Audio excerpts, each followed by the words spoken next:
নমস্কার। কবি জীবনানন্দ দাশের কবিতা বলিল অশ্বত্থ সেই। বলিল অশ্বত্থ ধীরে, কোন দিকে যাবে বলো, তোমরা কোথায় যেতে চাও? এতদিন পাশাপাশি ছিলে, আহা ছিলে কত কাছে। ম্লান খোড়ো ঘরগুলো আজও তো দাঁড়ায়ে তারা আছে।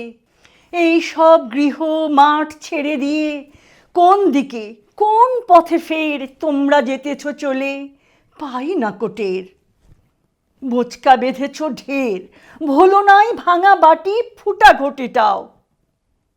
আবার কোথায় যেতে চাও? 50 বছরও হয়নি কো। এই তো সেদিন তোমাদের পিতামহ, বাবা, খুড়ো, জ্যাঠা মহাশয়, আজও আহা তাহাদের কথা মনে হয়।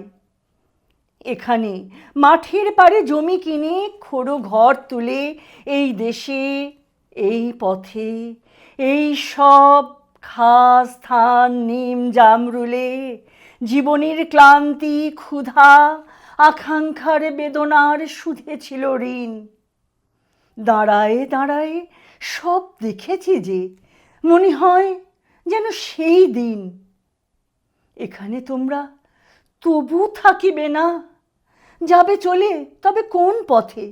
সেই পথে আরো শান্তি, আরো বুঝি স্বাদ, আরো বুঝে জীবনের গভীর আস্বাদ। তোমরা সেখানে গিয়ে তাই বুঝি বেঁধে রবে আকাঙ্ক্ষার ঘর। যেখানেই যাও চলে হয় না কো জীবনের কোনো রূপান্তর। এক ক্ষুধা, এক স্বপ্ন, এক ব্যথা বিচ্ছেদের কাহিনী ধূসর ম্লান চুলে দেখা দেবে, যেখানেই বাঁধো গিয়ে আকাঙ্ক্ষার ঘর। বলিল অশ্বত্থ সেই, নড়ে নড়ে অন্ধকারে মাথার উপর।